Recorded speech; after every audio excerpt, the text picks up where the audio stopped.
И сегодня хочу поговорить по поводу подъязычной зоны и мышц языка. Как о том, что может реально убрать храп. Мне написала моя клиентка и сказала, что делая вот такие определенные движения, которые я здесь не показываю, но расскажу причину храпа. Я ее знала давным-давно, и вот человек работал над подъязычной зоной и мышцами языка и получил вот такой замечательный результат, что просто исчез храп. Причиной может быть недостача коллагена и нехватка белка. Мышцы просто атрофируются постепенно, и вот это колебание мышц языка вызывает вот этот как раз храп. У мужчин это чаще происходит, у женщин не так часто, но бывает. Но при этом у мужчин может быть, может не провисать нижняя челюсть, именно подъязычная зона. У женщин, при том, что провисает подъязычная зона, храп бывает реже. Но получается так, что работая с языком и мышцами языка и подъязычной зоны, мы подтягиваем подъязычную зону и убираем храп еще одновременно. То есть два в одном.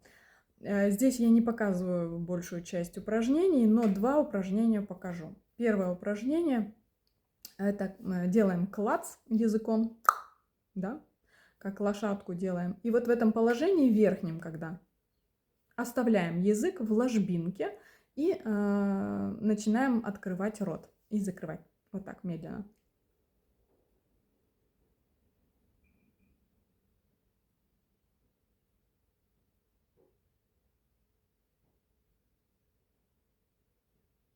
Десять-20 раз медленных открытий и закрытий. Это очень-очень крутое упражнение, которое укрепляет мышцу языка. И второе, это не упражнение, но это образ жизни уже, когда язык прилеплен к верхнему небу. То есть все время ходим и держим язык на верхнем небе. Опять-таки получается, делаем клац и прилепили язык опять в ложбинку. При этом автоматом чаще всего именно происходит так, что это автоматом расслабляет мышцы челюсти. И язык наверху, челюсть расслаблена, губы тоже расслабляются. Посмотрите, как это выглядит.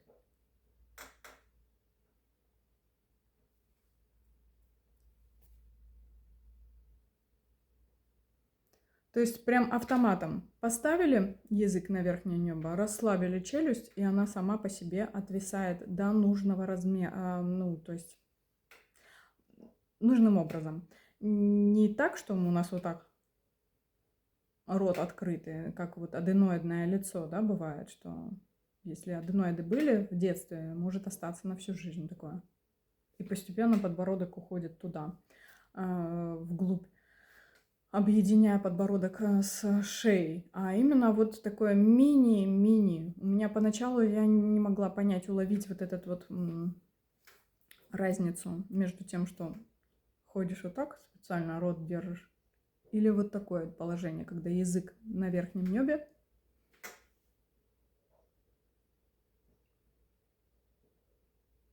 И губы самостоятельно расслаблены. Во-первых, круговая мышца рта расслабляется.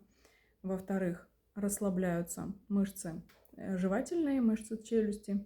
И в-третьих, мы таким образом прорабатываем мышцу языка. Но этих двух упражнений не будет достаточно для того, чтобы избавиться от храпа. Я не показываю на весь мир тут свой язык, и это мне это не культурно, неприятно, нехорошо. Но в курсе я лично показываю, и мы обязательно прорабатываем мышцы языка.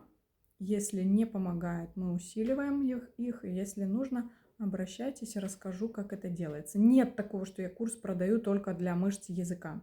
И я работаю только комплексно, исключительно. Мне совершенно не нравится этот подход, когда продают курсы отдельно для ушей, отдельно для правого глаза, отдельно для левого глаза, для зуба. и еще для чего-то, для ноздри. Вот. Мне нравится только сбалансированный комплексный подход.